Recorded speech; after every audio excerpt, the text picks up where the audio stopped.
Hello, Assalamu alaikum. We have somehow lasted third week, second week. Time has no meaning. पता नहीं कितने episodes हो गए हैं. कई लोगों ने बोला लाल आप पे दिखता कमाल है, तो मैं आज फिर लाल पहनकर आ चुका हूँ.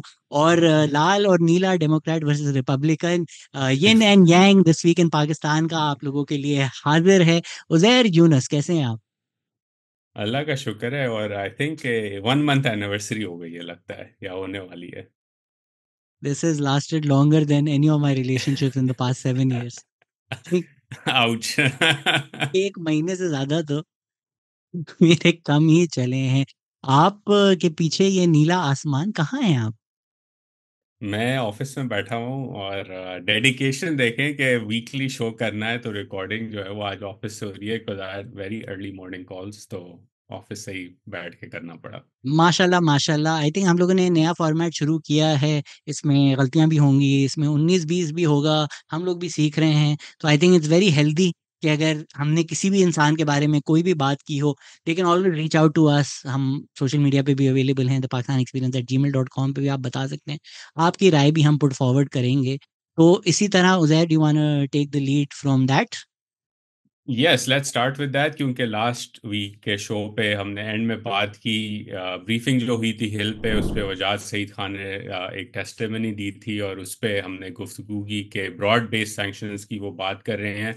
और फिर हमने वो क्लिप भी उनकी डाली, and for that it was basically from my perspective miss information, क्योंकि हमने पूरा कॉन्टेक्स्ट उसका नहीं दिया उस बात का। तो आज टॉप ऑफ द शो पे वो कॉन्टेक्स्ट दे देते हैं, और मैं पढ़ लेता हूँ कि उनकी वो जो स्टेटमेंट्स के की पार्ट्स थे वो क्या थे इन इंग्लिश। तो वो कहते हैं पहले कि today I am making a case for movement, I am making a case for action, I am making a case for sanctions. This was the part we played. उसके आगे जाके अपनी गुफ्तगू में वजाद कहते हैं, not sanctions that hurt the 250 million people of Pakistan, half of them still live under the poverty line, but policies that force change at the very top of that country's praetorian military and military backed leadership. तो वो narrow sanctions की बात कर रहे हैं।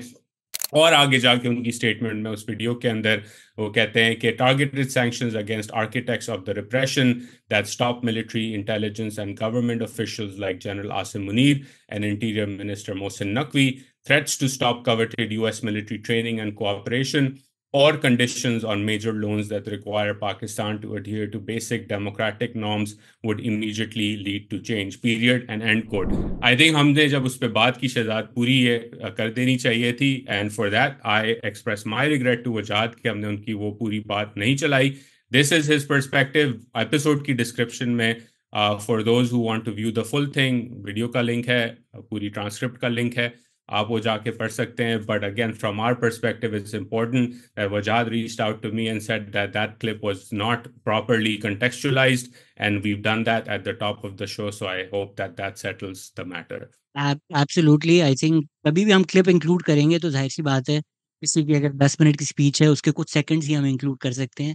मेरी नज़र में it doesn't change my opinion of it. Frankly जाहिर बात है, एक टेक्सचर ऐड हो जाता है जब किसी और की राय जो कह रहा है वो भी आ जाती है. हमारी ऑडियंस के लिए सारी राय हैं. अगर आप सैंक्शंस कॉल कर रहे हैं या अगर आप कह रहे हैं एड कंडीशनल हो पाकिस्तान को, वो सिर्फ जनरल आसिम मुनीर या मोहसिन नकवी को नहीं हर्ट करेगा, वो पाकिस्तान की आवाम को ही हर्ट करेगा. तो पीटीआई ने जब आईएमएफ भी कैंसिल करने की कोशिश की थी, उन्होंने यही बोला था कि भाई जो हमारी गवर्नमेंट है और जो लोग एट द टॉप हैं, हम उनके खिलाफ हैं, आवाम के खिलाफ नहीं है. जाहिर बात है लोग बोलेंगे तो यही. लेकिन अगर पाकिस्तान पे सैंक्शन लगते हैं या एड कंडीशनल होती है, तो वो सिर्फ जनरल आसिम मुनीर का नुकसान नहीं होगा, वो आवाम का भी नुकसान होगा. यही बात कर रहे थे हम last time, and I stand by that. Should we move on to the news?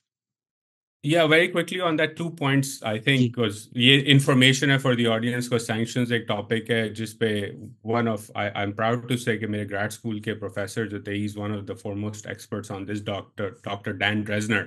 Sanctions के ऊपर बहुत लिखते हैं, किताब भी लिखी हैं, एकेडमिक आर्टिकल्स भी लिखे हैं. ये पॉइंट जिन लोगों का है कि सैंक्शंस इफेक्टिव होते हैं इन पर्टिकुलर रिप्रेसिव रेजीम्स को कोर्स करने के लिए, तो डॉक्टर डैन ड्रेजनर और भी बहुत एकेडमिक्स का सालों का उस पर काम है कि no, they are not that effective even when they are targeted towards people. अभी रिसेंटली फॉर एग्जांपल अमेरिका में मैग्निट्स्की एक्ट है, पुतिन और उसके बिलियनर दोस्तों पे बहुत सैंक्शंस लगी हुई हैं। Has that changed Putin's context of operating in Ukraine और doing what he does? Absolutely not. Did sanctions prevent India और Pakistan getting nuclear weapons? Absolutely not. Did they prevent Kim Jong Un from getting nuclear weapons? Absolutely not. तो एक पूरा literature है, अगर लोग इस पे इंटरेस्टेड हैं तो वो जाके पढ़ सकते हैं इस टॉपिक पे। So that's what I wanted to also share for those who want to dive deep. But let's move on through the rest of the show's agenda into this week's news. Start करते हैं something that is very very problematic. I think Najam Sethi ने कल उससे कहा कि ये जो पीका की अमेंडमेंट्स पास हुई हैं उसकी वजह से हम जो हैं वो अयूब खान की डिक्टेटरशिप के ज़माने में जा रहे हैं, जहां मीडिया पे बहुत ज़्यादा कंट्रोल था। What's your take on this Shahzad? मैं काफ़ी टाइम से पीका को पिकाचू बोल रहा हूँ, पर ये कैच ऑन नहीं हो रहा। मेरी नज़र में तो बहुत अच्छा सैटायर था। I will do a full video on पीका एज़ वेल, बट जनरली जो लोग बातें कर रहे हैं, जो स्ट्रॉ मैन किया जा रहा है उसको, late me just address that कि द आइडिया इज़ कि भाई फेक न्यूज़ पे कुछ तो करना होगा।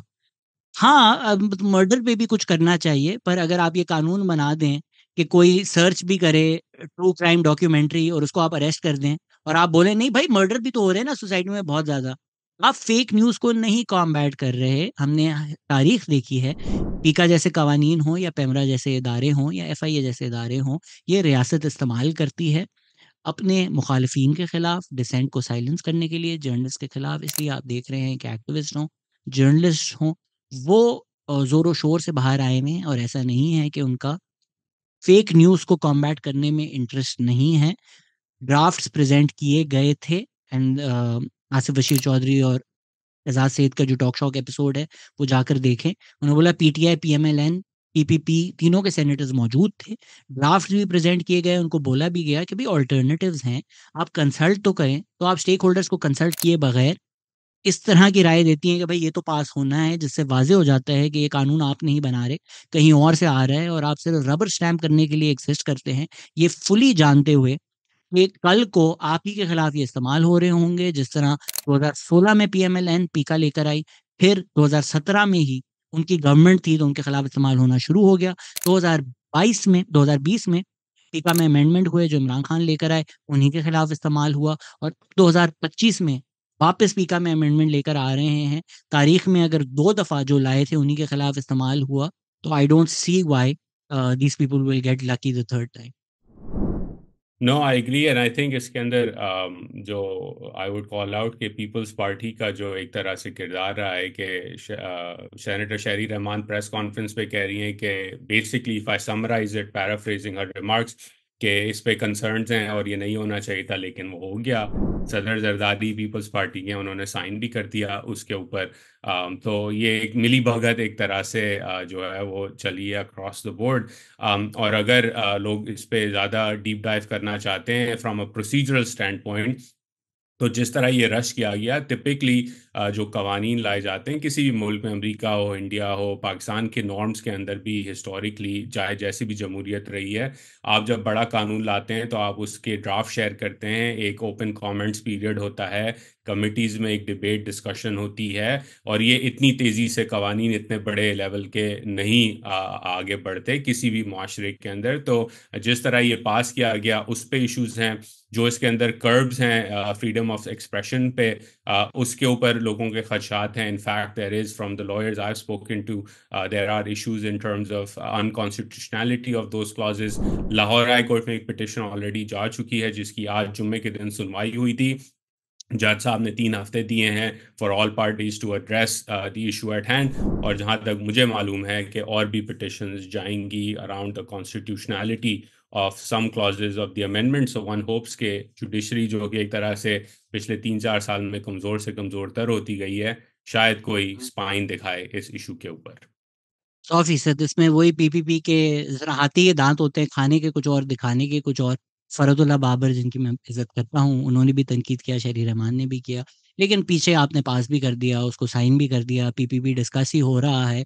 तो मेरे ख़्याल में जो जिस चीज़ को शायद न्यूज़ मीडिया में इतनी कवरेज नहीं दी गई, वो सांगड़ में जो हुआ, उसमें भी आप देख सकते हैं कि नाज़िम जोकियों के वक़्त भी हमने यही देखा कि कहने को पीपीपी ह्यूमन राइट्स की बात करती है और ह्यूमन राइट्स कमेटी के चेयरमैन भी थे बिलावल भुट्टो। इस तरह की बातें ज़रूर की जाती हैं, असतूर हो, हमारे लिए जान हो, वो उठाए जाते हैं तो पहुंच भी जाते हैं। लेकिन नाजिम जोकियों के वाकये में भी हमने देखा कि जब वोट दिलवाना हो तो जो अक्यूज एमएनए है उसकी पहले तो एफआईआर ही नहीं कटती, प्रेशर में डाला जाता है, फैमिली को प्रेशराइज किया जाता है, फिर जब वोट चाहिए हो तो वो आ जाता है। इसी तरह सांगड़ में हुआ कि 3 लोग जो हैं वो किसी के फार्म लैंड्स पर गए, उन पर गोलियां चलाई गई। उनका जो बेसिकली जो फार्मर्स होते हैं, उनका जो कैटल होता है, गाय भैंस होती है, वो कभी कभी किसी के लैंड में चली जाती हैं, तो वो उन्हीं के पीछे गए होंगे। उनको अटैक किया गया, गोलियां मारी गई उनके साथ। एक्सप्रेस ट्रिब्यून ने 15 बोला है, डॉन ने 19 बोला है। लोग मरे गए। 3 दिन तक प्रेस क्लब के बाहर ये 3 लाशें लेकर उनके लवाहिकीन जो हैं, उनके लव्ड वंस जो हैं, जो बैठे रहे। पुलिस, जिसमें एसएसपी और डीएसपी का भी नाम आ रहा है, उन्होंने जो पीपीपी के एमएनए हैं सलाउद्दीन जुनेजो, उनका नाम लिखने से मना कर दिया। और आप इस तरह देख सकते हैं कि ये जो फ्यूडल्स होते हैं इनकी क्या पावर होती है कि पीपीपी की शाजिया मरी जो हैं वो भी गईं, उन्होंने सपोर्ट किया। एंड बोथ साइड्स पीपीपी है। ये पीपीपी का डिलेमा जो है आपको वाज़ेह नज़र आता है कि एक तरफ जो वोक सोशल मीडिया पीपीपी है, जो आप कहें कि यार people like Sherry Rehman, people like Farhatullah Babar, I am not gonna question their intentions. They have a history of being on the right side as well. वो मैं ये नहीं कह रहा कि इस्तेमाल किए जा रहे हैं पार्टी से, वो हो सकता है जानबूझ के, जो मेरे ख़्याल से भी जानबूझकर, और अ, उनकी राय यही है जो वो पेश कर रहे हैं। But these feudals have so much power that अगर आपको वोट चाहिए तो जो नाज़िम जोकियों के मर्डरर अक्यूज़्ड हैं, उनको भी बुलाना पड़ेगा, उनके भी आपको पार्टी को और स्टेट को और एस्टेब्लिशमेंट को बोलना पड़ेगा, सर आकर वोट दे दें। यहाँ पर पार्टी अगर जाएगी, सिंध असेंबली तक में ये चीज़ डिस्कस हुई, कंडेम हुई, लेकिन आज जब नेगोशिएशंस हुए हैं, जिसमें भी पीपीपी के district president MPa Ali Hussain वगैरह लोग शामिल थे, इवेंचुअली एग्री यही हुआ कि पीपीपी के जो एमएनए हैं सलाउद्दीन जुनेजो, उनका नाम नहीं आएगा इसमें। अगर और लोग डिटेल जानना चाहते हैं तो एफआईआर है नंबर 5 2025, जो चूतिया रन पुलिस स्टेशन पे कंप्लेंट लॉन्च की गई फिदा हुसैन जुनेजो ने। यहाँ पर चूतिया रन पुलिस स्टेशन के एसएचओ हैं Ghulam Mohammad Sethu, Ataullah Junejo, close relative of MNA Salahuddin, Saifullah Junejo, Ali Hussain Junejo, इन लोगों का नाम आ रहा है। और जो लोग मारे गए हैं 3 लोग, उनका नाम है मुश्ताक जुनेजो, अली बख्श जुनेजो, अब्दुल रसूल जुनेजो। तो जो मेन स्ट्रीम या मेन शहरों से हटकर इस तरह के वाक़ये होते हैं जिसको मेन स्ट्रीम अटेंशन नहीं दी जाती, दी जानी चाहिए। और जिस तरह नाज़िम जोकियों के टाइम पे चीज़ें ट्रेंड हुई थी, इस वही होनी चाहिए कि अगर जो लोग विक्टिम्स हैं, उनकी फैमिलीज़ हैं, उनको प्रेशराइज़ किया जा रहा है स्टेट की तरफ से, पुलिस की तरफ से, इन एमएनएज़ की तरफ से, एटलीस्ट हम पब्लिकली उनको अपना सपोर्ट दिखा सकें। आई think this is an important, again एक और टेस्ट है बिलावल भुट्टो जरदारी का कि भाई अपने एमएनए से रेजिग्नेशन मांगे और उनको अपनी पार्टी से निकालें until the investigation is completed. If he genuinely believes in human rights and the freedom and the safety and security of the people of Sindh. I don't have my hopes up, but we will keep covering this story because ये बहुत important story है, which again shows the dilemma। और जब आप explain कर रहे थे शहजाद, एक तरह से मेरे दिमाग में जो है वो डेमोक्रेटिक पार्टी का प्री 1965 डिलेमा याद आ गया। For those you follow American politics and it's history, southern Democrats हुआ करते थे डेमोक्रेटिक पार्टी के अंदर, जो कि कू क्लक्स क्लैन के साथ भी खड़े होते थे और बड़े हुँ। रेसिस्ट थे और सिविल राइट्स को अपोज करते थे। और फिर लिंडन जॉनसन और उस जमाने की डेमोक्रेट पार्टी ने फैसला किया कि हमें सिविल राइट्स की तरफ जाना है, और अगर उसके नतीजे में सदर्न डेमोक्रेट जो है हमें छोड़ना चाहते हैं so we don't need racists in our party. I think a similar moment is there for Bilawal Bhutto to draw a line in the sand here as well. ये बहुत एक Next topic हमारा जो ये एक जी लंबा डिस्कशन हो जाएगा, बट इसमें सिर्फ़ मेरा ये टेक है कि एस्टेब्लिशमेंट का जो पाकिस्तान में रोल है ना, वो इग्नोर नहीं किया जा सकता। आज जितने भी पीटीआई में मसले हैं, चले वो इमरान खान है, कल को अगर ये टूट जाती है, उनको, उनके ख़ानदान को मार दिया जाता है, 30 साल बाद पीटीआई का नाम इस्तेमाल करके जो पार्टी के रूइंस चलाए जा रहे हैं, उसमें इलेक्टेबल्स की ज़रूरत पड़ेगी। सो जो पीपीपी की 30 साल की हिस्ट्री है, जो एस्टेब्लिशमेंट ने किया है, अगर पीपीपी की आज इतनी ज़्यादा डिपेंडेंस है on these feudals to the extent कि one assumes if Bilawal has the best of intentions, let's assume that, and wants to do good, और एटलीस्ट डज नॉट लाइक जो फैमिली है Asif Bakhtawar Bilawal, at least they probably don't like the fact कि वो दोस्तों में बैठते हैं तो लोग बोलते हैं तुम्हारी पार्टी में ये हो रहा है। वो भी पावरलेस हैं क्योंकि वो पार्टी एग्जिस्ट ही अब at the back of these feudals करती है। And I think that sort of system is preferred by the establishment, क्योंकि ये फ्यूडल्स और इलेक्टेबल्स जो हैं ये वक्त की हवा के साथ इधर उधर ले जाए जा सकते हैं। Yep, I think that's the fundamental weakness across the board, political parties की पाकिस्तान के अंदर, and that's the tragedy in the system as well. Next topic हमारा है कि जेंट्री बीच एक नई सेलिब्रिटी अमेरिका से जो है वो पाकिस्तान आए हैं। रेड कारपेट रिसेप्शन किया गया उनका, और उसके बाद वो बांग्लादेश भी गए। तो पहले तो वेरी क्विकली 30 सेकंड में, मैं जिन लोगों को नहीं पता कि ये हैं कौन, जेंट्री बीच जो है एक बिलियनर हैं टेक्सास से। डॉन ट्रम्प जूनियर यानी कि डोनाल्ड ट्रम्प, सदर ट्रम्प के जो बच्चा बेटा है, उसके ग्रूम्समैन रह चुके हैं। वॉर्टन स्कूल में उनकी दोस्ती हुई। इन्वेस्ट भी कर चुके हैं। कुछ रेसिस्ट ईमेल्स में एक्सचेंजेस भी उनके कोर्ट फाइलिंग्स में सामने आए हैं। और भी शेडी चीज़ों में इन्वॉल्व रहे हैं। तो एक बिलियनर है जो कि एडजेसेंट टू द प्रेसिडेंट या उनकी फैमिली के साथ ताल्लुकात की बुनियाद पे जो है वो इन्वेस्टमेंट दुनिया भर में, अब साउथ एशिया में, दुनिया भर में नहीं, पाकिस्तान और बांग्लादेश में करने की कोशिश कर रहे हैं। और पाकिस्तानी हुकूमत और पाकिस्तानी इस्टेब्लिशमेंट ने रिचर्ड ग्रिनेल का जवाब जो है वो जेंट्री बीच से दिया है। तो जब ये हुआ शहजाद, मज़े की बात यह है कि डीसी के अंदर जो लोग फॉलो करते हैं पाकिस्तान अमेरिका की बायलैटरल रिलेशनशिप, वो मैसेज करके पूछने लग गए कि भाई ये बंदा है कौन। तो मैं उनको कहता था यार सिस्टम में तो आप लोग हैं, आप मुझे बताएं कि ये बंदा है कौन, मुझसे क्यों पूछ रहे हैं। तो यहाँ भी लोगों को नहीं पता था कि हु इज़ दिस पर्सन। और सिर्फ वो पाकिस्तान नहीं गए, उसके बाद जो है वो बांग्लादेश भी गए। और वहाँ भी उन्होंने कहा कि ट्रम्प इंतज़ामिया डॉक्टर यूनूस की हुकूमत के साथ जो है वो काम करना चाहती है। तो एक तरह से उन्होंने अपने आप को स्पेशल ऑनवॉय खुद ही नामजद कर दिया है इस रीजन का। तो we will see what happens next with him.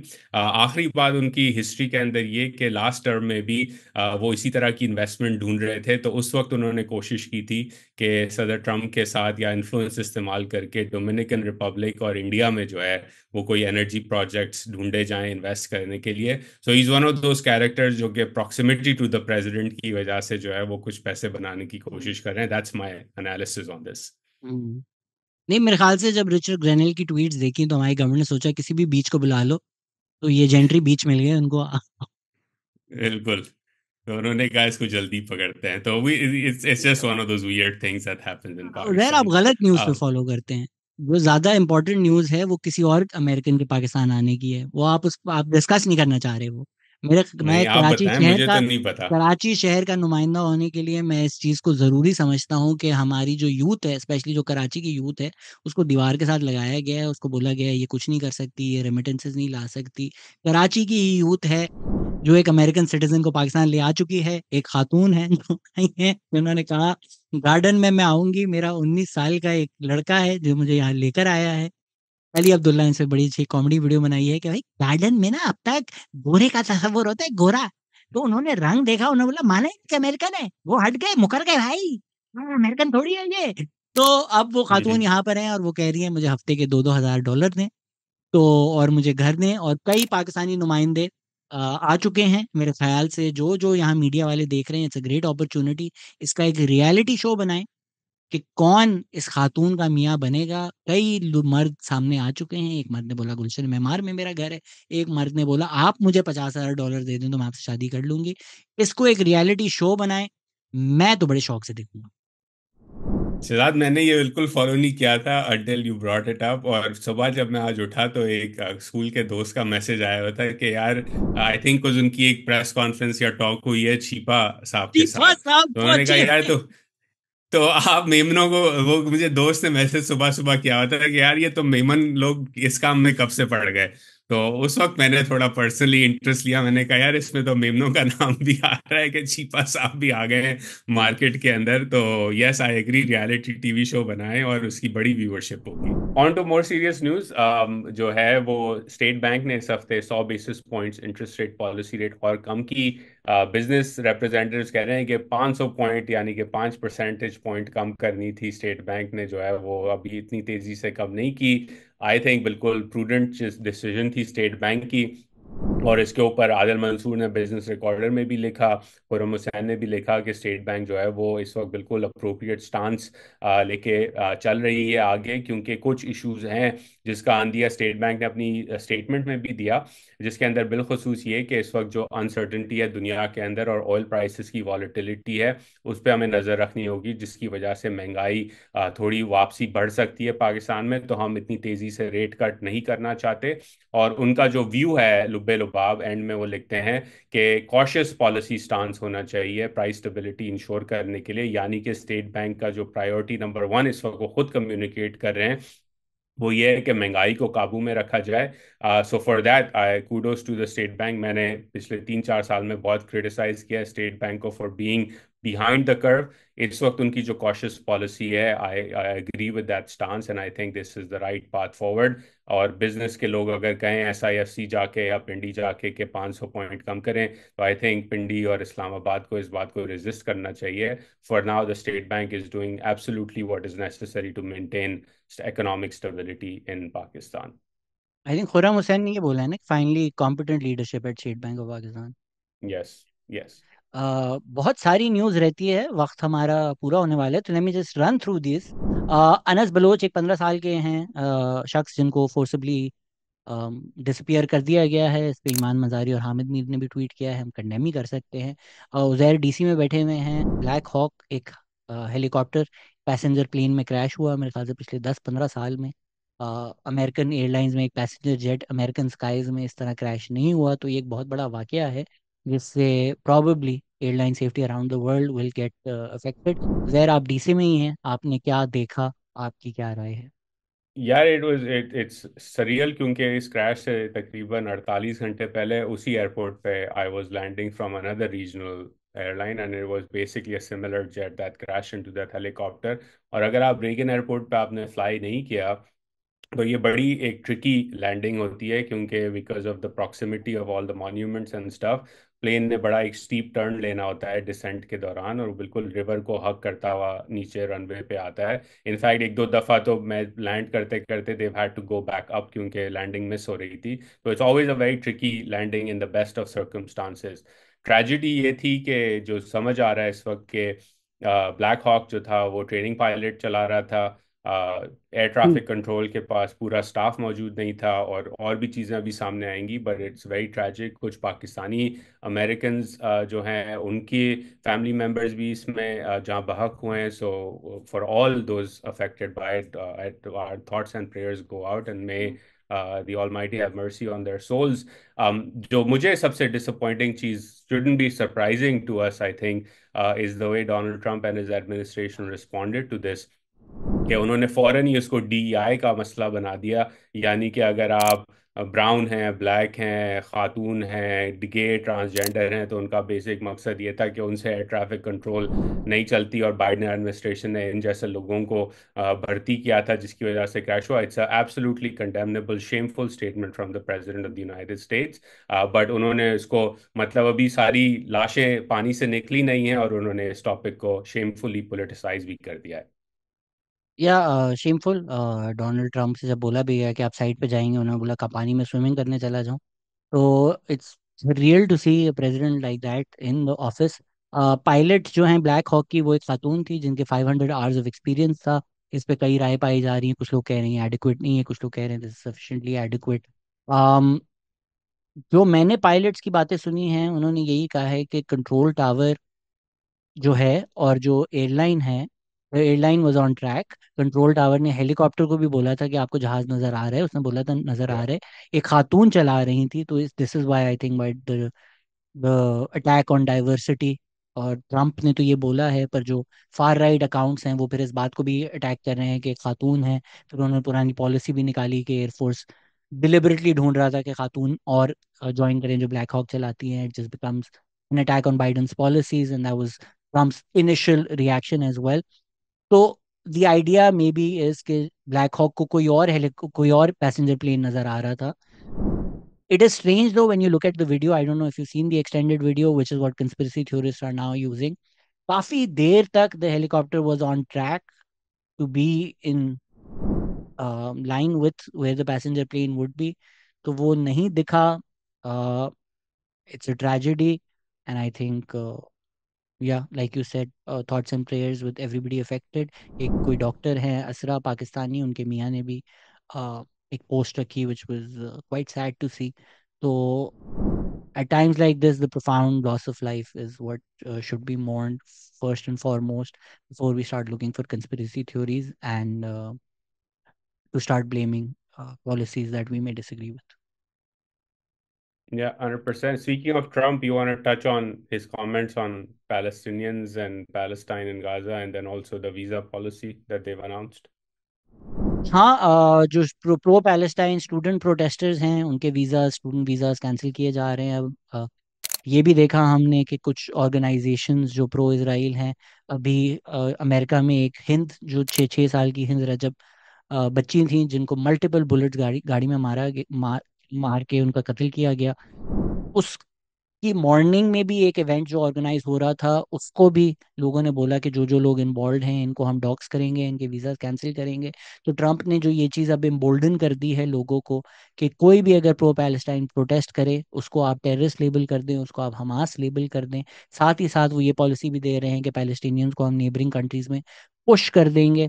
That it's probably a longer discussion, but anybody who thinks के क्यों नहीं इजिप्ट ले लेते या क्यों नहीं सऊदी ले लेते, तो प्लीज़ आप जाके वर्ल्ड वॉर 2 की हिस्ट्री पढ़ें। हिटलर सारा टाइम यही बोलता था कि भाई अगर इतनी जूस पसंद है आप लोगों को तो फ्रांस क्यों नहीं ले लेता या इंग्लैंड क्यों नहीं ले लेता। वही एग्जैक्ट बातें रिपीट की जा रही हैं। These things are hateful. आप किसी को उसके मुल्क से निकाल कर ये नहीं बोल सकते कि यार दूसरे मुल्क क्यों नहीं ले लेते। तो अब जो इस तरह की बातें की जा रही हैं कि गाजा को as a real estate property देखा जा रहा है, और अगर ट्रम्प की पॉलिसीज इसराइल को भी एम्बोल्डन करेंगे to go ahead with their plans of repopulating Gaza, and at the same time you're going to deport or cancel the visas of anybody who participated or was involved in any pro-Palestine protest, तो फिर तो आप जो हमने 9th में protesters के साथ किया था उसको भी पीछे छोड़ देंगे in terms of how fascist you're being. 100%। और अभी as we speak confirmation hearings चल रही हैं एफबीआई के डायरेक्टर की, कैश पटेल, जो कि हम्म। खुद भी एक कंसर्न है सेनेट के अंदर भी कि वो किस तरह के डायरेक्टर होंगे एफबीआई के। I think he will get confirmed, और ये जो एफबीआई की वेपनाइजेशन है उसे हम बढ़ता हुआ देखेंगे। और अगर आप पाकिस्तानी हैं या पाकिस्तानी सियासत को फॉलो करते हैं, which is most of our audience, तो ये वैसे ही होगा जैसे पाकिस्तान में लॉ इन्फोर्समेंट एजेंसीज को मिसयूज़ किया जाता है। अमेरिका में भी एक तारीख रही है इसकी, हिस्टोरिकली एफबीआई की बहुत सिया तारीख। उसके बाद रिफॉर्म हुआ, but I think we're going to take major steps back on law enforcement as well. Related to the US, last point is also के फंडिंग फ्रीज अनाउंस किया गया लास्ट वीक। फॉरेन असिस्टेंस पर भी, फिर federal grant programmes और federal spending पर भी federal वाला फिर रिवर्स किया गया because of the chaos it stoked in the country. लेकिन foreign assistance is pause right now. I know even in Pakistan universities जो हैं जिनके थोड़े बहुत प्रोग्राम्स थे स्टेट डिपार्टमेंट के साथ, उनको फंडिंग फ्रीज दे दिया गया है। मेरा एनालिसिस पे वेरी क्विकली ये है कि ये एक तोहफा है चाइना के लिए, कि भाई अमेरिका जो है वो इन ममालिक को फंडिंग नहीं देगा, और वो इतनी ज़्यादा फंडिंग है भी नहीं क्यूमुलेटिवली स्पीकिंग। और आपने बेसिकली, चाहे वो अफ्रीका हो, चाहे लैटिन अमेरिका हो, चाहे पार्ट्स ऑफ एशिया हो, एक दावत दी है चीन को कि अमेरिका जो है वो अब सपोर्ट नहीं करेगा इन ममालिक की, इनकी हॉस्पिटल्स की, एजुकेशन सिस्टम की, इंफ्रास्ट्रक्चर की। तो अगर आप चीन है और आप compete करना चाहते हैं अमेरिका से, सो आप आएँ और अपना इन्फ्लुएंस बढ़ाएं। It's a very terrible policy choice made by the new administration. इसमें बस जो लोकल जिस तरह से रिपोर्ट किया जा रहा है कि पाकिस्तान वो यूनिकली, ऐसा कुछ भी नहीं है कि स्पेसिफिकली ट्रम्प ने बोला पाकिस्तान की मैं करूंगा। ये एक उनकी जनरल सबकी। पॉलिसी है, and when all said and done I think $100 million भी नहीं है, तो एक कोई बहुत बड़ा पाकिस्तान के लिए अमाउंट भी नहीं है। तो अगर इसको किसी और सियासत के साथ जोड़ा जा रहा है, ऐसा बिल्कुल नहीं है। अगर हम चाइना यूएस डिस्कस कर ही रहे हैं, let me just lay down what happened before we get to their take on it. America को लगता था कि हम एआई के चैंपियंस हैं, हम दुनिया भर में सबसे आगे हैं, but China has had its Sputnik moment. Billions खर्च कर रहे हैं, गूगल ने बिलियंस खर्च किए अपने एआई पे, ओपन एआई बिलियंस खर्च कर चुका है। एक आइडिया था कि आपको मैसिव डेटा सेंटर्स चाहिए, एनवीडिया के जो ग्राफिक कार्ड्स होते हैं, जीपीयू कार्ड्स होते हैं, वो चाहिए एआई प्रोसेस करने के लिए। सिर्फ 2 साल में चाइनीज एक स्टार्टअप ने डीप सीक एआई लॉन्च कर दिया जो सिर्फ $6 मिलियन में बन गया, and on many metrics is outperforming chat gpt.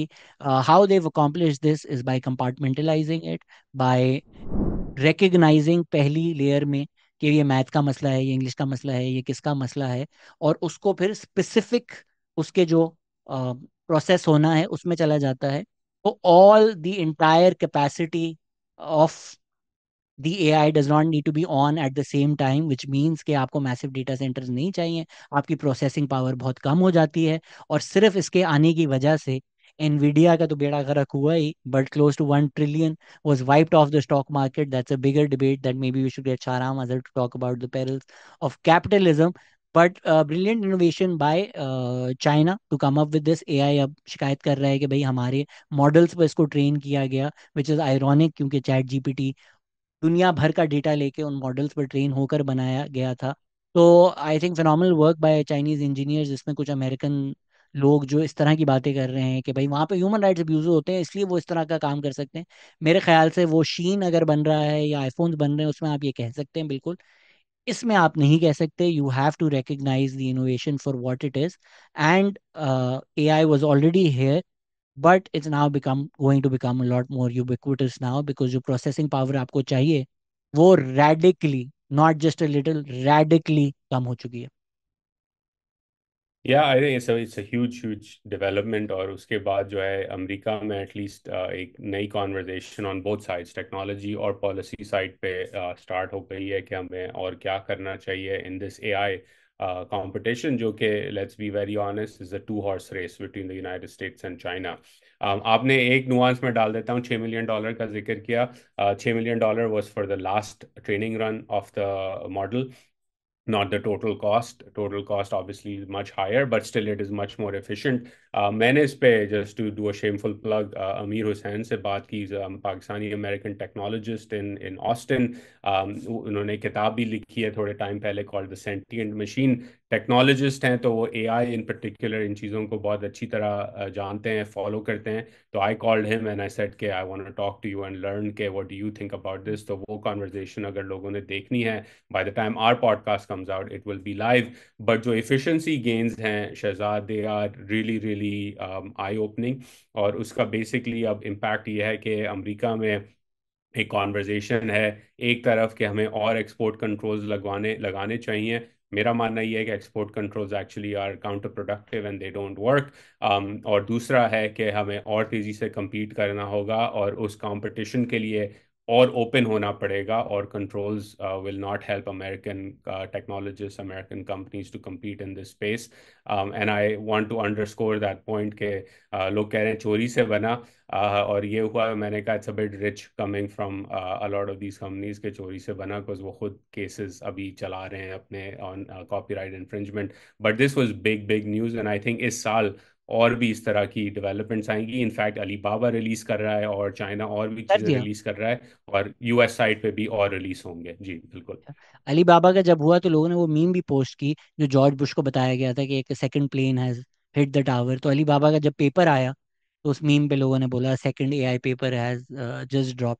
तो the world of AI has turn upside down. जो everything that you thought you needed for AI, वो चीज़ें बदल चुकी हैं। तो स्पेशली जो लोग टेक्नोलॉजी से डरते हैं या नहीं इस्तेमाल करते, या उनका आइडिया था कि दिल्ली दूरस्थ, नहीं sir, we're here, we're officially We're here. deep into एक the बड़ा world अच्छा of मीम AI था कि now. वो तीन तीन कार्टून्स थे। पहले था कि China is taking our jobs, दूसरा कार्टून था AI is taking our jobs, तीसरा था Chinese AI is taking our jobs. एक मुझे ये बड़ा फनी लगा, और एक और फनी लगा कि ओपन एआई का कार्टून जो है वो कह रहा है कि एआई टुक अवे माय हाँ, जॉब एज वेल। ये वही जो आप बात कर रहे हैं, इट्स रिच ना। जब अमेरिका करे तो वाह, the world of innovation, the hub of innovation. China करे तो नेशनल सिक्योरिटी रिस्क भाई। मतलब वही जो टिकटॉक के CEO से जब पूछा आप डेटा लेते हैं, उसने बोला भाई जितना मेटा लेता है उतना ही हम लेते हैं। तो मेटा डेटा ले, गूगल डेटा ले, वो जरूरी है। टिकटॉक अगर डेटा ले तो national Both of which is security risk governed by है। the same Android store and Apple store guidelines. They cannot breach those guidelines. So there you have it. It's the same right. अब जो US में conversation हो रही है कि एक national security risk है चाइनीज है भाई, आप करें तो इनोवेशन, दूसरा करें तो नेशनल सिक्योरिटी रिस्क। हमने अपनी एजेंडा में डाला हुआ था कि इमरान रियाज खान क्या मुल्क छोड़ के जा चुके हैं। अब उन्होंने बड़ा व्लॉग खुद ही बना दिया है कि वो कैसे गए हैं, मैंने अब तक नहीं देखा, बट कंफर्म हो गया है कि वो गए हैं। So let's just end it with the last two news that you put down. Yes, very quickly, लोग अगर फॉलो नहीं कर रहे हैं, कॉन्गो में लड़ाई जो है वो काफ़ी एस्केलेट कर चुकी है। फॉरेन ऑफिस ने अनाउंस किया है कि 75 पाकिस्तानीज जो हैं उन्हें रवांडा मूव कर दिया गया है, तो there are Pakistanis at risk as well. Peace keeping mission भी है, so we are following that, and again this is a part of the world जिसकी कवरेज इतनी नहीं होती इंटरनेशनल मीडिया में भी और डोमेस्टिक मीडिया में। So it's important two point out के पाकिस्तानी भी वहाँ मौजूद हैं और उन्हें रुवांडा में एफ ने बड़ी जल्दी से मूव आउट किया। I wanted to flag this क्योंकि हम राइटफुली फॉरेन ऑफिस को क्रिटिसाइज करते हैं जब वो स्लो होते हैं in places like Sudan etcetera, लेकिन जब वो अच्छा काम करें और जल्दी पाकिस्तानियों को मूव करें एट अ सेफर लोकेशन तो हमें वो भी कवर करना चाहिए। So this was important. और आखिरी जो है वो पीयू जो है वो एक सर्वे उन्होंने लॉन्च किया है अभी रिसेंटली, ग्लोबल सर्वे है, नॉट ग्लोबल के सारे ममालिक का, बड़े ममालिक का उन्होंने सर्वे किया है on levels of religious nationalism around the world. तो बड़ा इंटरेस्टिंग डेटा आया है कि क्रिश्चियन ममालिक में 32% रिलीजियस नेशनलिस्ट हैं केनिया में, जो कि लीड करता है पैक को। बुद्धिस्ट के अंदर थाईलैंड और Sri Lanka are close together about 9 and 7% of religious nationalists. India में 24% हिंदू नेशनलिस्ट हैं अकॉर्डिंग टू दिस सर्वे। और मुस्लिम वर्ल्ड के अंदर इंडोनेशिया और Bangladesh top two, 46 and 45% respectively on religious nationalism. Pakistan इसके अंदर नहीं था. Turkey is the lowest ranked in terms of religious nationalism in the world from a Muslim majority state, which is 11%. So बड़ा interesting data है for those of you who like to dig deep into perspectives, perceptions of different things in politics around the world. I would recommend you go check it out. I would also recommend Fakhar Durrani का जो article है, अगर आप नहीं पढ़ना चाहते तो एजाज सैयद की। अब तो ऐसा लग रहा है टॉक शॉक रिएक्शन चैनल बन चुके हैं, हम हर हफ्ते ही उनको प्लग करते हैं। I do feel it's one of my favourite current affairs पे Yeah. स्पेशली जो शोज़ हैं। तो वो जो सारा डिस्कशन हो रहा था कि भाई मलिक रियाज और शहजाद अकबर की क्या इन्वॉल्वमेंट थी, तो उस पे और एनसीए की कॉन्फिडेंशियलिटी डीड पे थोड़ी ज़्यादा इन्फॉर्मेशन है उसमें। आप जाकर सुन लें, नहीं तो आप जाकर पढ़ लें फ़खर दुरानी का article. We'll put it somewhere here as well. All right, that brings us to an end for this week. So thank you, folks, for tuning in, and we will see you next week. Khudafid.